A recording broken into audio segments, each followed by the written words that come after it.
Support for Conversations Live, Get Your Garden On comes from the Environmental Programming Endowment, the Gertrude J. Sant Endowment, and the James H. Olay Family Endowment, and from viewers like you. Thank you. Welcome to WPSU's Conversations Live, Get Your Garden On. I'm Ann Danahy, coming to you live from the Dr. Keiko Miwa-Ross WPSU production studio. Many of us have already started planting cool season crops, or we're getting ready to grow fruits and vegetables that like the warmer weather. Either way, now is the perfect time to get tips on getting the most out of your garden and yard. We have 3 experts joining us tonight to talk about everything from spring lawn care to planting and caring for trees. And we'll take your questions. Let's meet our guests. Elsa Sanchez is a Penn State professor of horticulture systems management. She works on the production of vegetable crops with a focus on environmental sustainability, and she assists commercial vegetable growers. Tom Butzler is a Penn State Extension horticulture educator. He works with commercial horticulture operators and landscapers in Clinton County. His areas of expertise include vegetable production and beekeeping. Sarah Ritzko is a Penn State Extension horticulture educator in Columbia County. Her areas of expertise include fruit trees and plant disease, and she manages a fruit farm with her husband. You too can join tonight's conversation. Our toll-free number is 1-800-543-8242. Our email address is connect@wpsu.org. Well, thank you so much, all 3 of you, for coming here, and it's so great to have you in person and in the studio. Thank you. Thanks. It's nice to be here. Tom, maybe you could start us off by just talking about the outlook for the planting season, and especially with water levels. It seems like we've been doing pretty well so far. What's the outlook? How's the planting season going so far? So yeah, you are correct. There are a couple government agencies that monitor moisture issues. And so right now, the soil moisture and the stream levels are really good. And the future outlook for the next month or two also looks good. So for Pennsylvania overall, we're right about average. The southern part of the state's getting a little abnormally dry, but right now no one is heading into any drought situation. So I think we're going to have a good spring. Summer, we'll have to see how that plays out. Right, it's a little ways off. So when you say it's a couple months we're in pretty good shape, that doesn't mean though that you could just kind of plant something and not worry about it, or do you have a little more leeway when it comes to watering? You might have a little more leeway, but you know, we head into the gardening season. We're putting in transplants, we're putting in seeds. It is critical to make sure that we have some soil moisture there right when we transplant. Even though the soil might be wet, it's a good idea to put some water in. And they're tender, they're young. It does take some effort to get them a little more established and a little more resilient, so that when we head into maybe a little bit of a dry spell, a week or two of no rain, they're well established, well rooted. Okay, but that should help us get started anyway. And speaking of getting started, also, what can people get started planting right now where we don't have the hot weather? Well, we did get a little bit of hot weather, but it's coming back down into more normal spring temperatures. And what can people plant now? It's the perfect time to plant your cool season crops. We've got some examples here of some cold crops, Brassicaceae for students in my systematics class. You can plant your cabbage, kale, broccoli, cauliflower. All those are great things to plant. And for those of you who are itching to plant your tomatoes, it's not time to plant them outside, but you could start transplants, and we have some examples here of that too. Okay, so we're looking at the tomatoes, and we've got some peppers here as well. So you're saying you don't want to, even though like we might get some warm weather, we had some weather in the 70s, you don't want to say, oh, it's warm, and then put your tomatoes outside. That's exactly right. It's not quite time yet. I know that it can be difficult to wait. Actually, it might depend on your philosophy for your garden. You know, in my garden, I might take a little bit of a risk and plant. Here in central Pennsylvania, about May 15th is the average last frost date. If I see like the 10-day forecast and I'm like, it looks okay, I might plant ahead of time. And if it gets cold, I might use a row cover. Yeah, that's a good idea. Yep. Yeah. Or if it gets really cold, I might just replant. So that's a way to get in there a little bit earlier. Okay, but still we're talking about May for that. We're not talking about, yeah, it would still be a little too early for that. So you could get them started inside if you've got a growing light or some good lighting in the house. Exactly. The light, I think, is the key to it. I think that's what you're alluding to. Yes. Get a head start on that. And Sarah, what about fruit trees? What can you be doing with your fruit trees right now? Can you actually plant them? Yeah, so right now it's a great time to plant both apple trees, pear trees, peach trees. You'd want to find a location that has good drainage, so near the top of a hill or where there might not be as clay-like soil, because trees don't like their feet wet. So then you dig a hole, and then most of these fruit trees have a graft union. It's this bulbous part near the bottom of the tree just before the roots. And you'd want to make sure that when you pack the soil back in, that section is about 2 inches above the soil. Okay, so if you end up with your dirt or your mulch over that, then that's not good. Yeah, so then, so the way a fruit tree is set up is the bottom part, the root section is actually a different type of tree, and then the variety that you want, like Honeycrisp, Gala, Red Delicious, whatever that might be, is grafted on top. And we don't want the top portion to start rooting down in the soil. Okay. And what do you do if you don't have great soil? If, let's say, you have a yard, a garden that's got a lot of clay in it, can you just kind of dig out a big area for your tree? Or is it really important to find the right spot? So it's still possible. You just wouldn't want to overwater it. You'd want to be careful, especially if you have a really rainy season. And if that happens, you can expect perhaps fewer fruits and a few other problems. So it might not be ideal for it. Yeah. That makes sense. And what about pruning? Is this a good season to start pruning your trees and shrubs too? And do you have any tips on doing that? I know sometimes when I look at a tree and it looks like it maybe needs to be pruned, but I'm not really sure exactly how to do it. Yeah. So there's kind of two sections. The pome fruits, which are your pears and your apples, those you can actually start pruning way back December, January. You want to make sure that the tree is fully dormant. So we're at the point right now where the leaves are starting to come out of the buds of the trees, which means the sap is flowing. And so right now, if you prune them now, you're risking losing some vigor in the tree. So that means it might not grow as prolifically this season. Okay. But with peaches, right now is a perfect time to prune because they grow really quickly and a lot. So we actually want to whack down that vigor at this time of season. Okay, good to know. And what about transplanting other types of shrubs and trees? Is now a good time to do that? Or is it better to wait until the fall? No, it's a good time. I mean, fall is the best time, but spring is just right behind it. And go to the garden centers. That's when they're getting all their trees and shrubs in right now. And so, yeah, it's a great time to plant. And do you have any tips on making sure that you get all the roots out? I know, okay, so this is my personal question.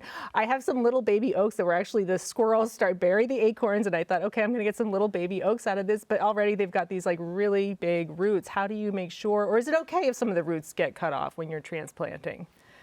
Yeah, for when you go to the garden center, you do want to look at the root structure. One thing you do want to be careful is in these pots, if it's an aged tree or shrub that's been there for a couple years or 2 years maybe, those roots tend to go around in a circle. They're trained, and if you don't break up that circling, they'll continue doing that circling route once you put it into a planting hole.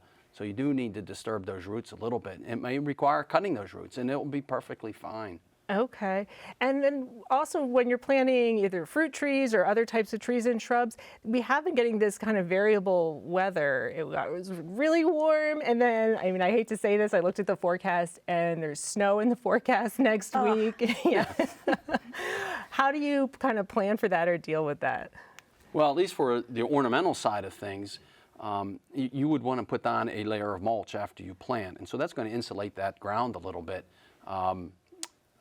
2 or 3 inches of mulch, and it conserves moisture. It keeps some of the weeds down, insulates the soil. So, the fluctuation in the air is going to be much more than the fluctuation of temperature down in the soil, and they should be fine. Okay. All right. Well, we do have a question or a call. This is from Tracy in Hollidaysburg. Hi, Tracy. Thank you for calling. And do you have a question or comment? Hi, Tracy. Are you there? A call from Tracy in Hollidaysburg. And we'll just wait a moment and see if she's through. Yeah. Hi. Hi, Tracy. Are you there? Yes. Hi. Thank you for taking my call. I have a question about gypsy moths. So we started to see them last year. And in your average home backyard, how do we control them? I understand some people will have, helicopters come in and spray, but what can we do as backyard gardeners to help, eliminate or minimize them? Yeah, that's a great question. We were talking about that a little bit before the show. I don't know, Tom, do you want to take that one? And they actually have a new name now, is that right? Yeah, the Latin name is the same, but they changed the common name. It's now called the Spongy Moth. But regardless of the name change, it still acts the same. And so for a homeowner, one of the things that you could do is take advantage of the way it acts once it's out there in the environment. So it's actively feeding in the evening, and then it comes down the trees in the when daylight is approaching to try to get escape predators or whatever it is. And so they'll find places to hide. So one of the things a homeowner can do is tie like a piece of burlap around the trunk of the tree and fold it over so that it's a perfect hiding place for these caterpillars as they're coming out of the tree to hunker down during the day.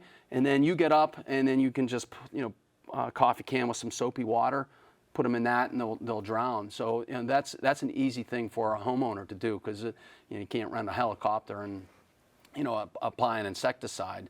Right, and not everyone wants to necessarily pay a professional to come and do their area. Right. We have a couple pictures that we're looking at here, and these are, I guess, the egg masses with the moths on them. What stage are we in now at this time of year? Right now we're still in the egg stage, or they're coming out of winter. Those eggs will hatch soon, so you can see a larva there on the right, and on the left side of the screen is what that egg stage looks like. It's a kind of a brown cardboard appearance, like it's kind of spongy, and that's what you'll see on the trunks of trees, picnic tables, things like that.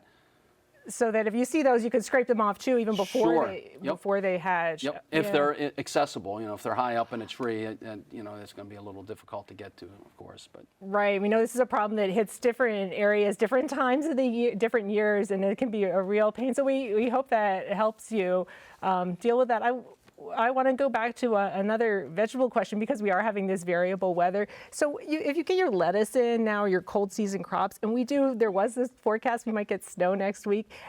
Is that okay for them? I think that's the perfect time to use a row cover, as we were discussing earlier. So row covers, it can be anything. If you buy them like from a seed company or Lowe's or whatever, it's kind of like a dryer sheet material almost, but it's a big piece of fabric. You just put it over your crops, and it gives them a little bit of, there's a picture, it gives them a little bit of protection from some of those lower temperatures. And so that will get you through that period. Okay. And how is it for the peach trees, other fruit trees? Is it the same way? Can you protect them? Or obviously if you've got one or two trees, that might be doable, but if you've got a whole farm, it seems a little bit difficult. Yeah, so if you have one or two trees, you could probably cover them. If you have more than just a couple trees, that's obviously pretty difficult. Apples at this point, it should be okay, especially if the temperatures don't get too cold. And if the tree is still dormant, which most of them aren't right now, but if the tree was still dormant, no problem at all. Right now we are at risk of losing our fruit buds. So if the temperature gets too cold, that is a concern. Right, so your family, you run a fruit tree farm, and you actually experience a little bit of this with the weather that we've been having. Is that right, Sarah? So you actually had some trees that were damaged from it? Yeah, so throughout the early spring, we had a series of, not really freeze thawing, but light frost sort of. The temperature would increase, and that would get the fruit trees to start growing, and then it would get cold again. So we have seen some damage to the fruit buds in both the apples and the peaches. So while we're looking at it as maybe some nice warm weather, there's kind of the other side to that too. Yeah, and so right now, actually, it's getting kind of dangerous because the peach trees have started blooming, and the apples aren't quite there. But if we get some massive frost, we could be looking at a reduced crop. Okay, well, fingers crossed on that, definitely. And if you're just joining us, I'm Ann Danahy, and this is WPSU's Conversations Live, Get Your Garden On. We're talking with 3 gardening experts, and we're happy to take your calls. Our toll-free number is 1-800-543-8242. You can also send us questions by email at connect@wpsu.org. Okay, so we've got our cool weather plants in. We've got those in. Maybe we'll start thinking about planting the tomatoes, the peppers. Tom, what can we do to kind of get ready for that? For the warm season crops? Yeah. Well, I think Elsa already alluded to that a little bit with the idea of if you don't want to go to a garden center and buy your plants, you can start now. It's not too late. So, starting your tomatoes, your peppers, eggplants, another warm season crop. Some other warm season crops you might want to hold off on for a while is pumpkins. Those seeds germinate really quickly. Those plants jump up really quickly, and they can start growing aggressively, in your little seedling tray. So that you might want to hold off on. But right now would be a great time to start your warm season plants. While that's occurring, the other thing you could do in the vegetable garden is do a soil test. We've talked about that repeatedly every show that we have here on gardening is that, how do you know how much fertilizer to apply? You're just kind of guessing. And gardeners are gamblers. I mean, Elsa alluded to planting a couple weeks before a frost event because she's gambling. But, when you're dealing with that soil chemistry, so many unknowns. So the idea of doing a soil test, apply the nutrients, and also maybe the pH is out of whack and you need to add some lime.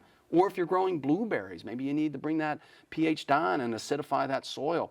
So there's a lot of things you can do before you get into that garden and plant that you can do right now to get prepared. Okay. So Elsa, is that what you do when you're looking at getting ready to plant those vegetables that like the warmer weather? I mean, because sometimes you think, okay, I'm just going to kind of till the area in my yard and then just kind of stick them in, see what happens as one approach. I mean, is that okay? Or do you have to use the right soils and all sorts of fertilizers?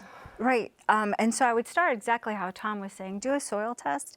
And the nice thing is you'll get recommendations for your garden that will tell you how much nutrients to add. So you don't have to guess, like Tom is saying. It takes all the guesswork out of that.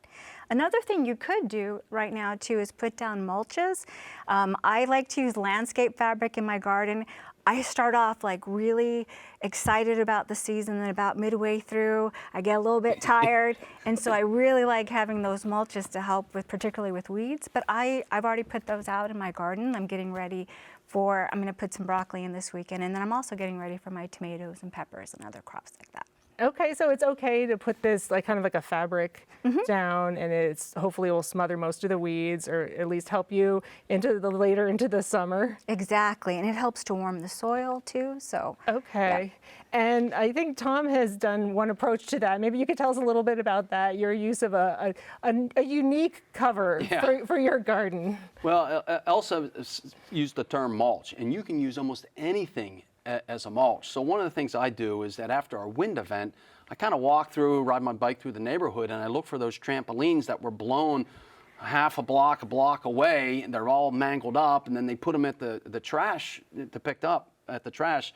So I use the trampoline cover, and so you can see that in the picture there in the upper left-hand corner there is a trampoline cover, and then I kind of use a chalk line to create a grid.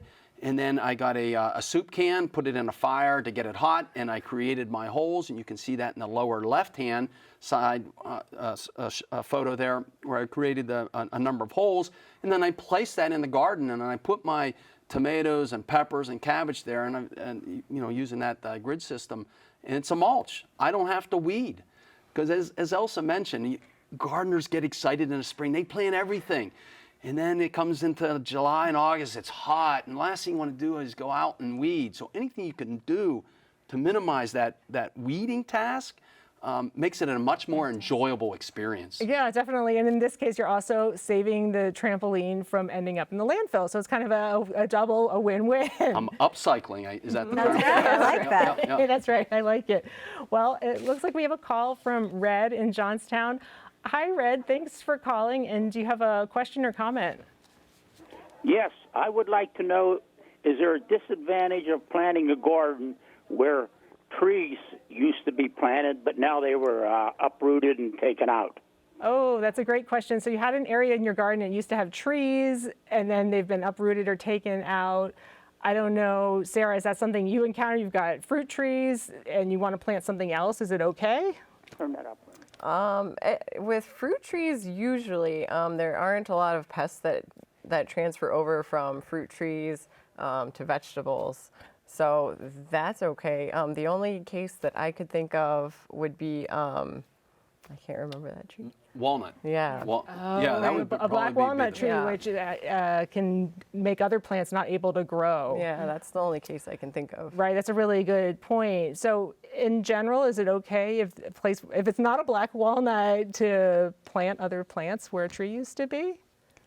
In general. Yeah, that'd be fine. But those walnut trees can secrete a toxin, and that can kill. I mean, tomato plants are really susceptible to that, and it takes years for that chemical to break down, kind of to go away. But yeah, other than that, that would be fine. Okay, and this might be also a time when you get your soil tested too, to see if it's suitable for whatever it is that you want to grow after the tree's gone.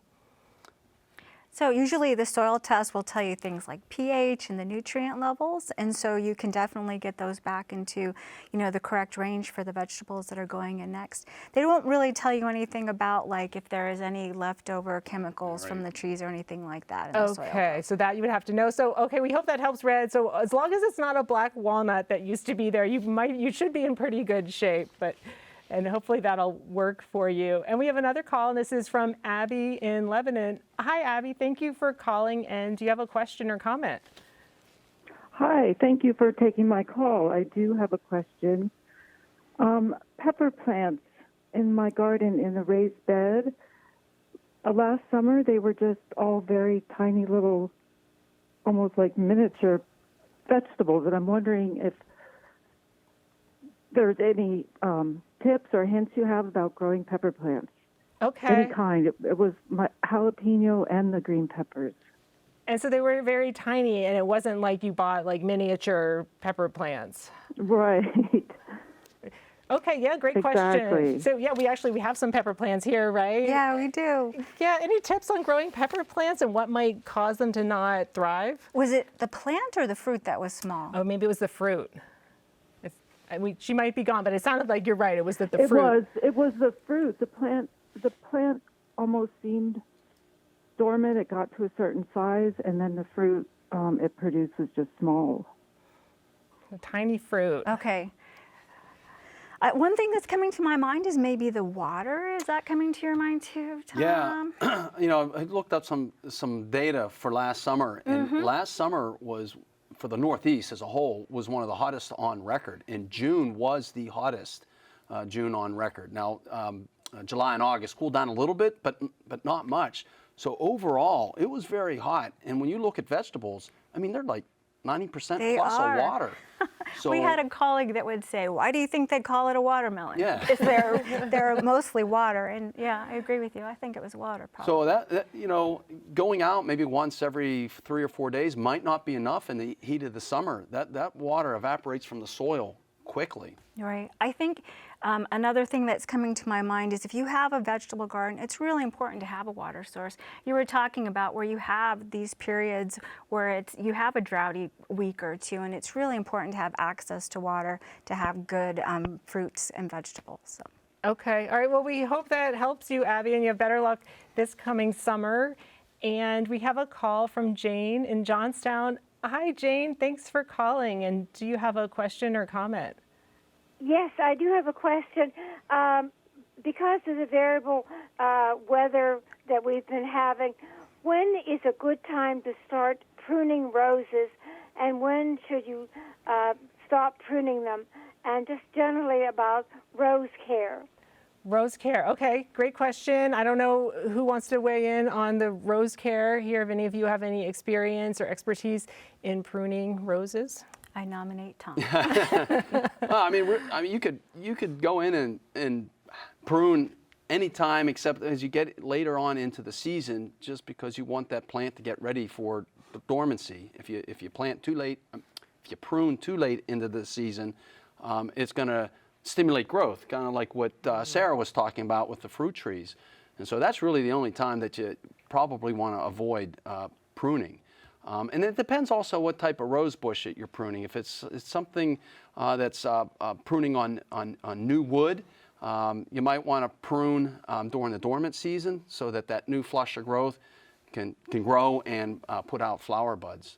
So that you take that into account also. You might not want to remove your buds for this year. Okay, because you want to get the benefits of that. Yes. Sure, yeah, definitely. Well, we hope that helps, Jane, and you get to enjoy your roses this summer. I want to talk about one of the invasive insects that we have here. We had a question earlier about one, and a big one, of course, is the spotted lanternfly. And it's spreading across Pennsylvania. It's reached the center county, and it's kind of moving up across the state. I think the state added 11 counties to the quarantine zone. Tom, can you talk about why the spotted lanternfly is considered such a pest, such a threat? Well, right. I just want to point out the map that you have up on your screen that, this was concentrated in southeast Pennsylvania. Now it's over more than half of the counties here in Pennsylvania. So it is moving. And, there's a myriad of problems. I think for homeowners, for the most part, it's just a yuck factor. I mean, they're in large congregations. And then, they have this feeding structure that can tap into the phloem of the plant, and they extract a lot of the sugar content. They can't utilize much of the sugar. They use some of it and some of the minerals and nutrients they extract, but a lot of it they just defecate behind them, and everything underneath them gets sticky, and it's just a wet mess. And so it can be kind of problematic. Now, for commercial growers, such like as our grape growers, they can kill grapevines. So some of our vineyard owners are very worried. Some of our large grape growing areas up around Erie are very worried about this insect. So for homeowners, it's more of a yuck factor. It's not really killing much, but for some of these commercial growers, it's problematic in the vineyards. And then for tree fruits, it's also problematic, especially for the commercial growers. Yeah, exactly. And part of it is just the hordes of spotted lanternflies that can appear in an orchard, and one of their main food sources is the tree of heaven, which is a very common invasive tree that we have all over in orchards. So getting rid of that is important, but it's difficult. Yeah, are there other pests, insects that you have to worry about when you're growing fruit trees? Quite a few. Quite a few. It's an understatement. Yeah. Depending on the year, I mean, if it's very wet, we have to concern ourselves with a lot of diseases. In terms of insect pests, we're worried about things like mites, things like, the spotted lanternfly is the new one. What else am I thinking of right now? I'm mostly a disease person. Right, so there are always those concerns every year that you probably have to be in touch with and monitoring closely. And some of them seem to spread across the state and come from other states, and then some of them seem to get under control, like the gypsy moths or the spongy moths that we were talking about. And they seem to die out too periodically. Well, whether it's commercial food production or backyard gardeners, insects, diseases, weeds, everyone has to deal with them. Right, that's one of the things that goes with gardening. Well, I wanted also to talk about, if we're going to talk about the kind of the negative side of some of the challenges to gardening, that noxious weeds that have been labeled by the state as noxious weeds. These are things that people maybe were planting. We've got the barberry and the Bradford pear tree, and the state is actually saying that you aren't going to be able to sell and plant these anymore in Pennsylvania. Tom, can you tell us a little bit about why they're considered noxious weeds, and when they used to be, pear trees are blooming right now, I think. Yeah. So you mentioned too, I brought in a sample of one. This is a barberry, and it's just starting to leaf out. This was along the trail on Pine Creek. But the barberry and the calorie pear, you mentioned Bradford pear, that's a specific cultivar. But the calorie pear, those ornamental pears and the barberry will not be allowed to be sold here in 2023. There's a process where they're starting to limit the sale or the production of it, and eventually you won't be able to purchase them for use in a landscape. You know, they're not native, and so there's a whole slew of problems. With the barberry, it's getting out into our naturalized setting. They produce these big thickets. Wildlife can't go through there, but they're finding through research that there's an intimate relationship between ticks, Lyme disease, and barberries. So when you look at a thicket of barberries in a naturalized setting, it's impenetrable. I mean, it's so thick. So underneath that barberry, it's a microclimate, and ticks just can thrive there. If they're out in the open, they dry out and they die. So they live under these barberries, but so do mice, and mice carry the bacteria for this Lyme disease. So when a tick is newly born, it doesn't have this bacteria. It can bite you, and you're not going to get anything. But once it feeds on a mouse, it goes to the next life stage, and then it will go to humans and to deer, and it can spread this Lyme disease. So not only is it invasive, this barberry in our naturalized setting, but it is playing a role in this increase in Lyme disease in the human population. Which we've been seeing a lot of in Pennsylvania is a real concern. Yes. Yeah, definitely. And what about the pear tree? Why is that such a problem? Well, we were commenting on that before the show, driving to the studio on the highways. You see all these trees that are in bloom, these white blooms, and they look pretty. But those also are becoming invasive in naturalized settings, disturbed areas, and it's crowding out our native vegetation. When it was introduced back in the 50s, these calorie pears, it was all one cultivar, and so they didn't produce any fruit. But now that they've introduced these other cultivars, you've got this pollen that's being spread around, and now you've got this massive fruit production, and then it's just running rampant. Okay, so that makes sense. So something that we try to get a handle on. Yeah. Yeah. And it looks like we have a call from Dick in Johnstown. Hi, Dick. Thank you for calling. And do you have a question or comment? I do have a comment. We're getting a lot of calls from Johnstown. It's sort of an aside. Years ago, I had a very good friend that had a large greenhouse here in Johnstown, not the city, at a higher altitude. And I recall on 2 occasions in the past, I would visit him. He'd say, boy, everybody's running in for tomato plants. They froze last night. Yeah. This would have been June, maybe even the 3rd. So I wondered, is it climate change? Used to plant, Memorial Day, which then was May 30th. So you could get a frost very easily on June 1st or June 2nd. And I recall it was really interesting because most of the plants at that time were sold. So if you have a comment or a thought on that, I would appreciate it. And thank you very much. It's a wonderful show. Thank you, Dick, for the call. Yeah, I remember that used to be, it was kind of Memorial Day. That was kind of like the rule of thumb. Is that changing? Do we know if climate change is a factor? So it is, like you said, around Memorial Day when we think we passed that last frost, but it is the average last frost date, so it is possible to get frost after that date.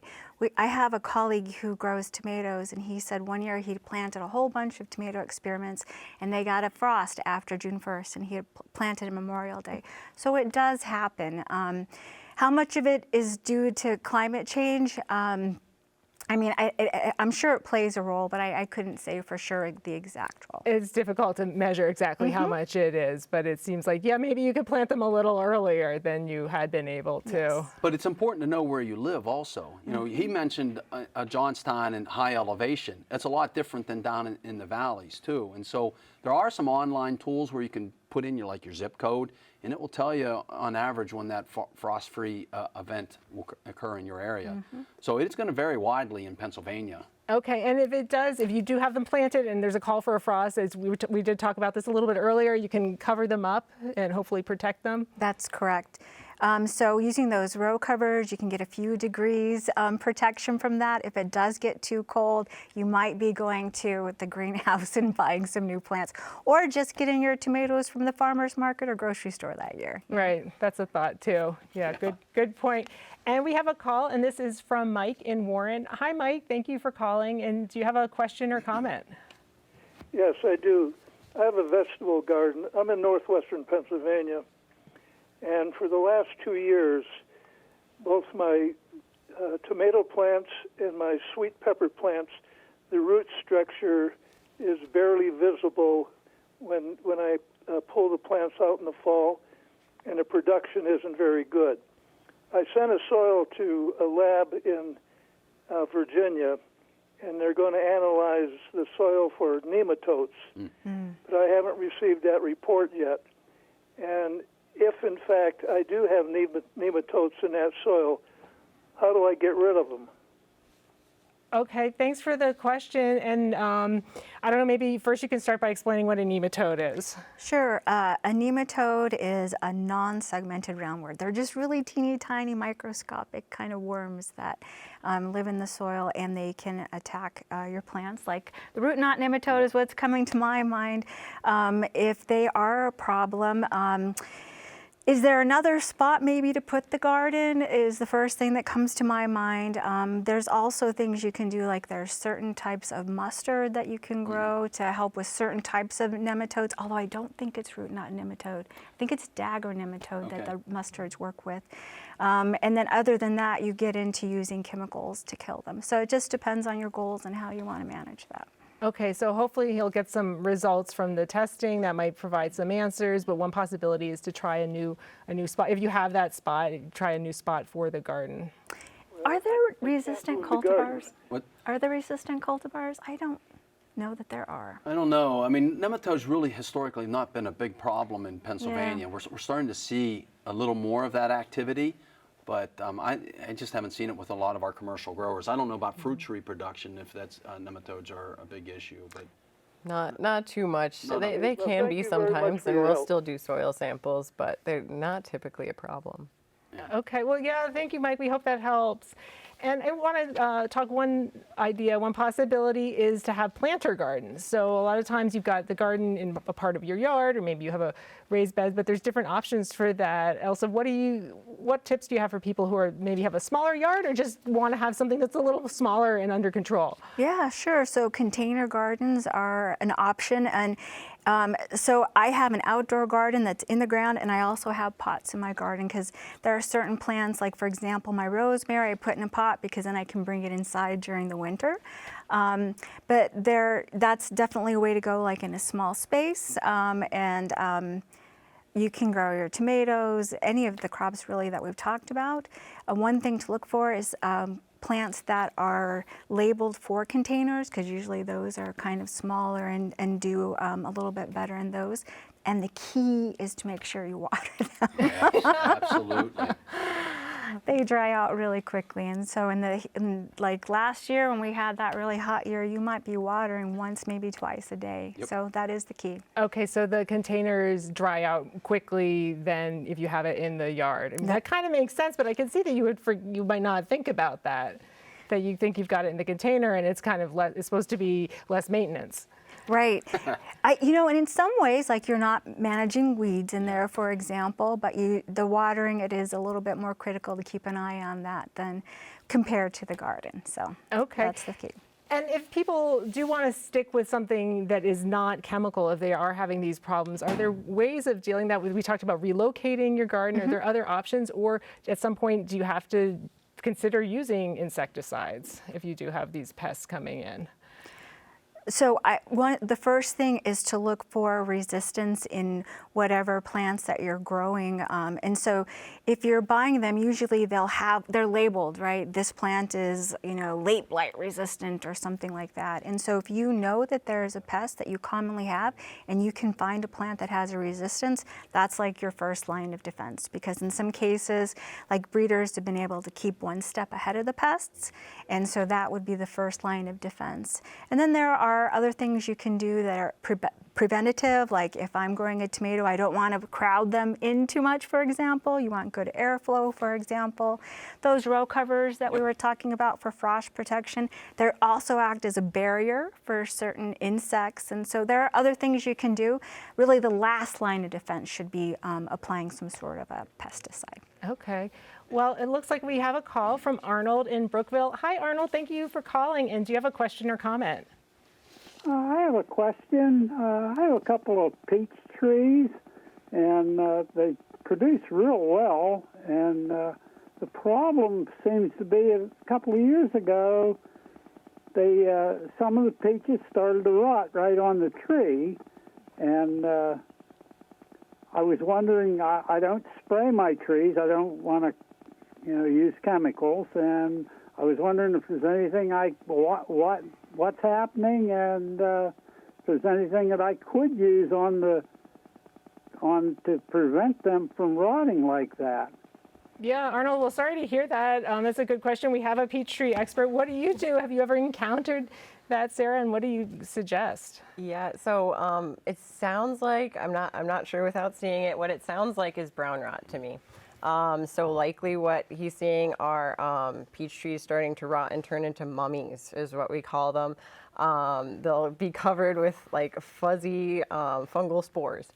And then what subsequently will happen is those will fall, there'll be a wind, those spores go everywhere in your peach tree, and if you have a few more peach trees in the area, they'll become infected. So what's really, really important is when you see that happening to prune those fruits off and get them away from your growing area so that the wind doesn't spread the spores, and so that they don't hit the ground. They'll also overwinter on the tree or on the ground if you leave them in the growing area. So it's really important to remove those. And should that help? Should the next year, if you can remove them and get them underhand, should that be enough to get the tree back to healthy? So without using chemicals, it would probably take a few years to get that under control. But it should help decrease your spore load, which will help the tree recover. Okay, all right. Well, we hope that helps you and you get some better peaches in the upcoming years. And we have a call, and this is from Jack in Indiana. Hi, Jack. Thank you for calling. And do you have a question or comment? Okay, thank you for taking the call. I grow tomato plants every summer, and from time to time I get leaf blight on them. And it's a two-part question. Number one, what can I do to avoid that? And number two is, if I can't avoid it and leaf blight gets on them, how can I treat the tomatoes then? Great question. I know there's a lot of tomato growers out there who probably are dealing with the same thing. Elsa or Tom, do you want to weigh in on that? Tomato blight, how do you prevent it? How do you deal with it? Sure. So the first line of defense, again, is to look for resistance. And there are cultivars that have resistance to both early blight and late blight. So that would be the first thing. When you're planting, again, try to get good air circulation, so not putting your plants too close.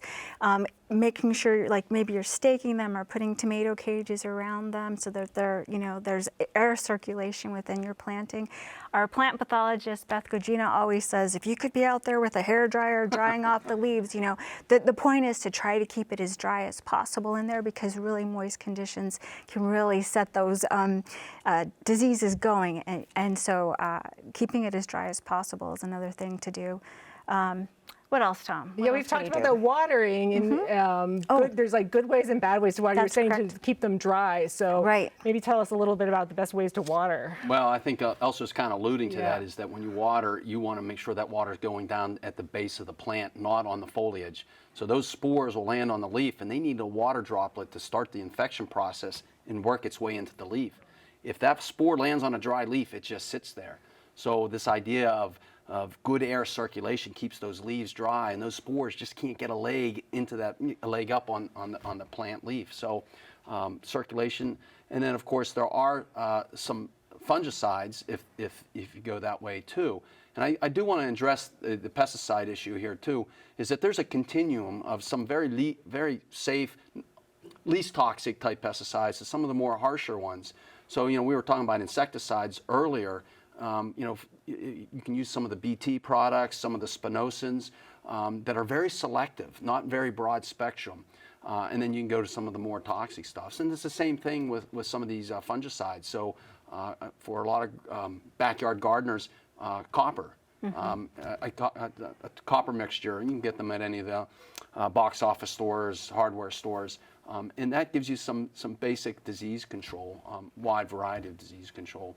So and then you can move to some harsher stuff if you needed to. So as you were saying, start with the first line of defense. Maybe you can kind of prune the trees or remove the pests or whatever it is the problem is causing the problem, and then go to the pesticide or insecticide if that's what you need to do. Yeah, it's a term we use as integrated pest management. Exactly. You start with the least toxic method, whether it's pruning the trees, good air circulation, or putting a row cover to prevent insects from coming in and attacking the plant.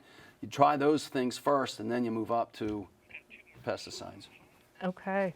Well, we do have another question, and this is from Steve in DuBois. Hi, Steve. Thank you for calling. And do you have a question or comment?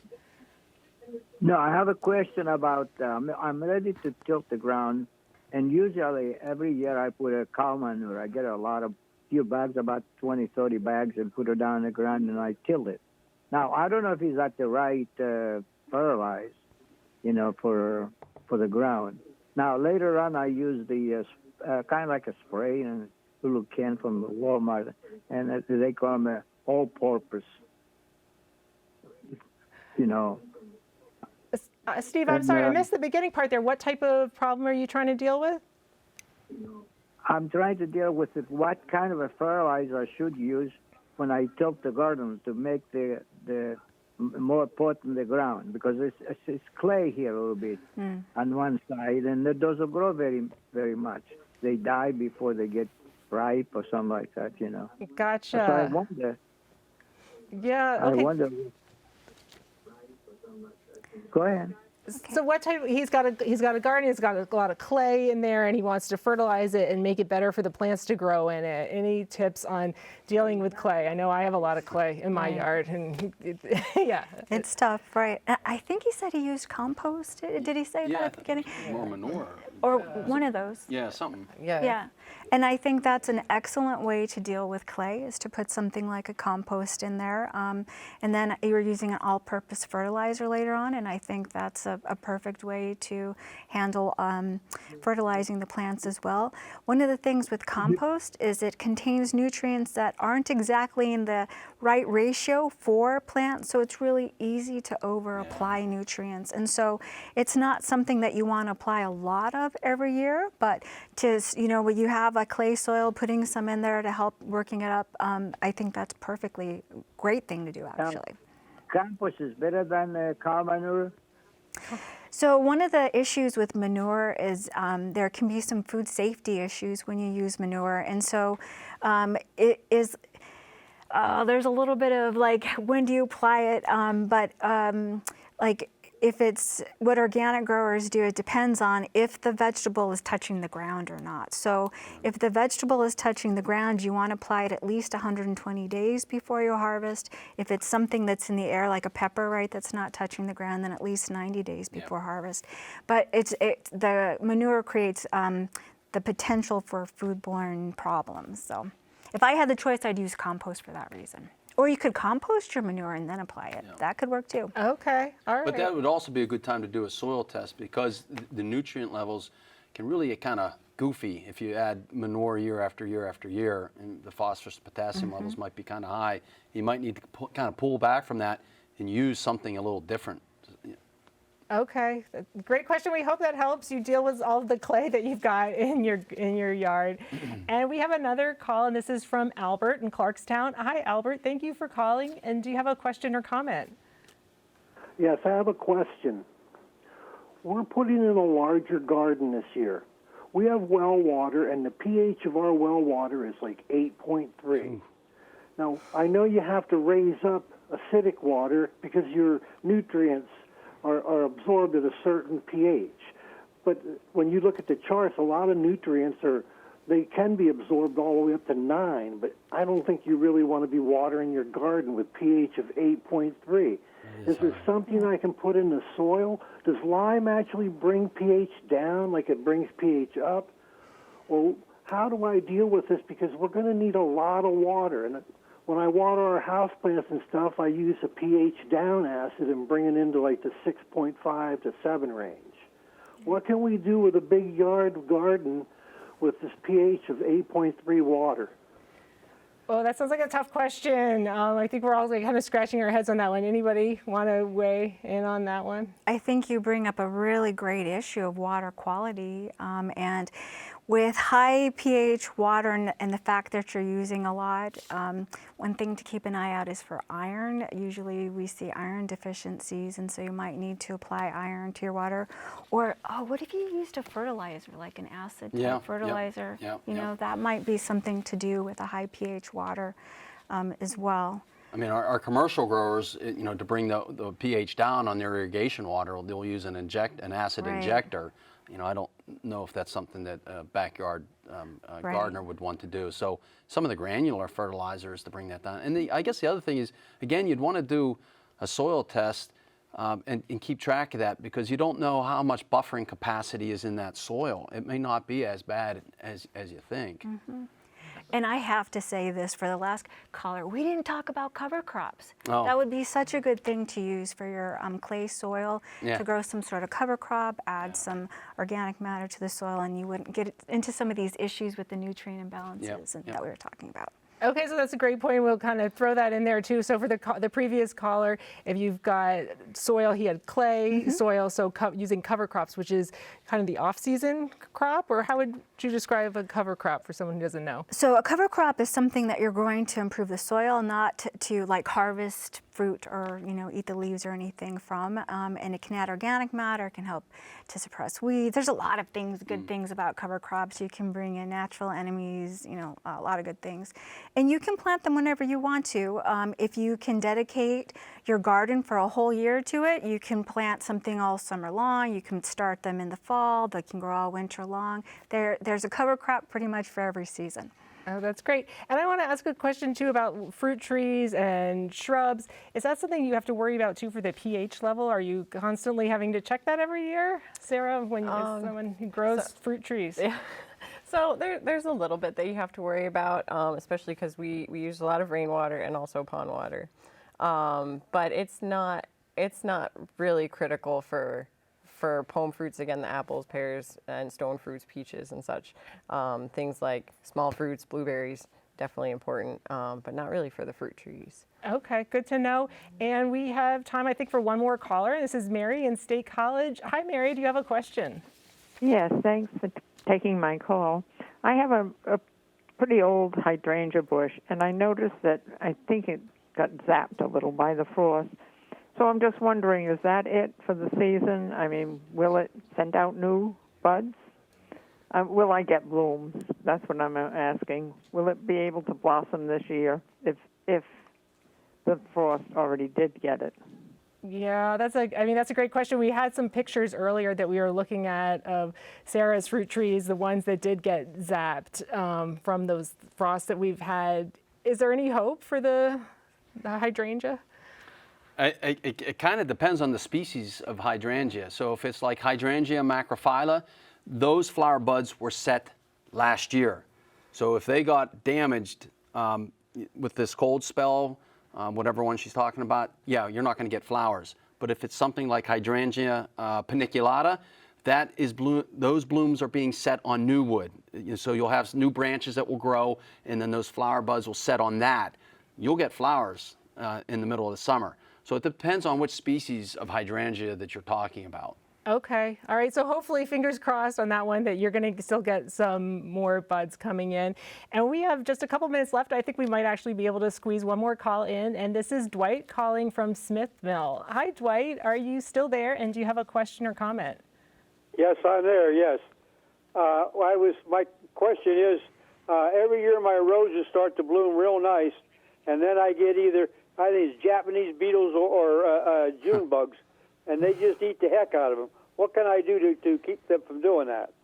Yeah, they are a pest. Any suggestions on dealing with those? Japanese beetles, I mean, that's the bane of every gardener. I mean, there's not a lot of good options. Bags you can hang out, or... Yeah. But you don't want to put them next to your bush, because those pheromones are bringing those Japanese beetles en masse into that area. You want to put those off to the side. Okay. So any other options or tips? I mean, really, I guess insecticides, if that's the way you want to go, but that's really about it. I mean, we don't have a lot of good answers for that one. Okay. Sorry, Dwight, we couldn't be more help with that one, but know that you're not alone in your struggle dealing with that. And we have just about a minute left. I wondered if we could just end with all of you sharing kind of what you're looking forward to most as we move into the growing season. Elsa, we'll start with you. My asparagus. Asparagus. Yes, I'm looking forward to asparagus. Asparagus omelets. Yeah. Nice. Okay. Tom, how about you? I want to pick up on a theme that Elsa was talking about earlier, planting early. I like that idea of being a gambler. Gardeners are gamblers. And so I always like to get in the garden a little early with some of my warm season vegetable plants. Okay, nice. Sarah, what are you looking forward to as growing season kicks off here? Yeah, definitely picking peaches. It's not the most popular job on our farm, but I really enjoy it. Well, thank you all so much for coming here to talk with us, Elsa, Tom, and Sarah. And thank you so much for answering all the questions and sharing your expertise with us as we move into the growing season and warmer weather. Our guests tonight have been Extension educators Elsa Sanchez, Tom Butzler, and Sarah Ritzko. I'm Ann Danahy. Thank you for joining us on WPSU's Conversations Live, Get Your Garden On.